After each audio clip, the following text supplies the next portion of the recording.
tráquea, que está compuesta de 15 a 20 anillos cartilaginosos en forma de C, es cartílago hialino. En la parte posterior tenemos que está compuesta por músculo liso. El último anillo es la carina, que tiene forma de Y. La tráquea es hacer el pasaje desde la vía aérea superior a la inferior, haciendo un calentamiento del aire y un filtrado de partículas por el muco de las células caliciformes. Este pasaje del aire pasa por toda la tráquea, que lleva a los bronquios, a los bronquiolos y finalmente a los alveolos para hacer el intercambio gaseoso.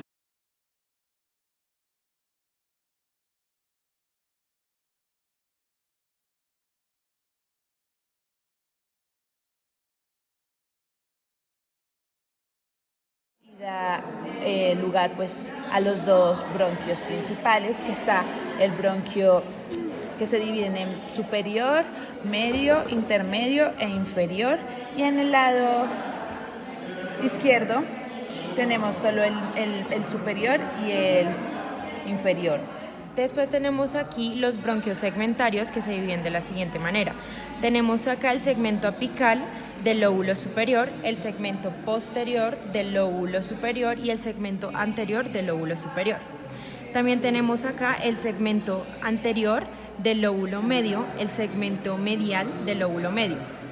A este costado vamos a encontrar el segmento superior del lóbulo inferior.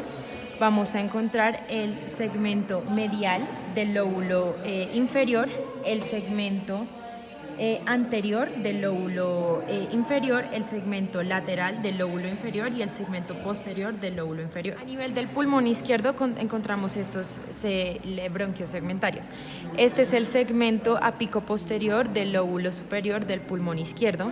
Este es el segmento anterior del lóbulo superior del pulmón izquierdo.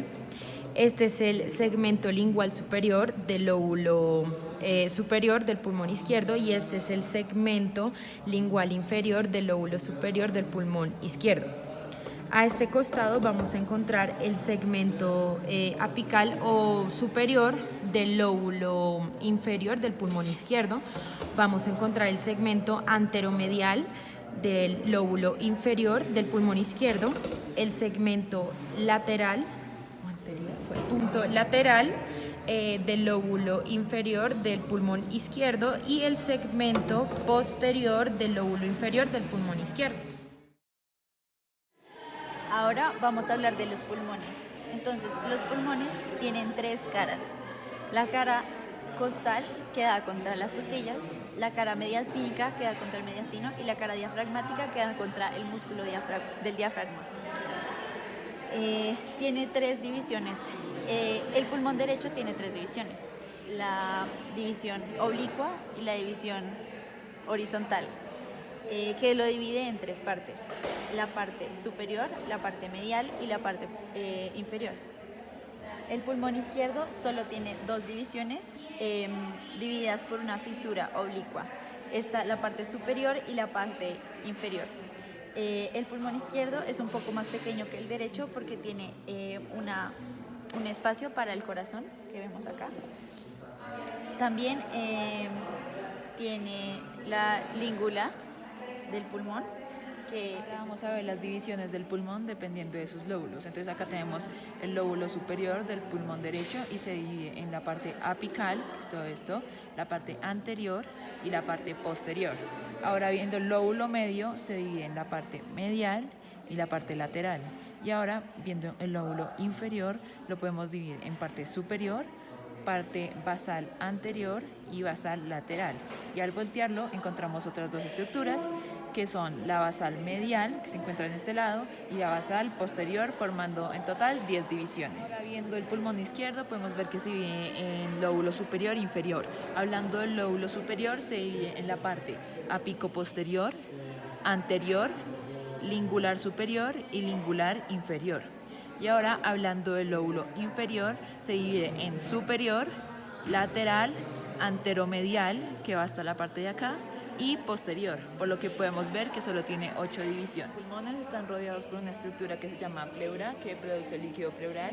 Hay dos tipos: está la visceral, que es la que rodea prácticamente el pulmón, y está la parietal, que es la que está hacia el lado de las costillas. cuando las dos pleuras se unen, más o menos en esta parte que tiene una forma de raqueta y es como la punta de la raqueta, se llama ligamento triangular. Este es un modelo de los pulmones y en esta parte podemos ver la inserción de las venas, arterias y broncos pulmonares. En el pulmón derecho podemos ver que primero, de manera anterior a posterior, está el bronquio, luego la arteria y por último la vena. En el izquierdo está la arteria, luego el bronquio y por último la vena. Entonces, dentro de la inserción podemos ver un pequeño tejido que está alrededor de las arterias, los bronquios y las venas, que se llaman los hilios pulmonares.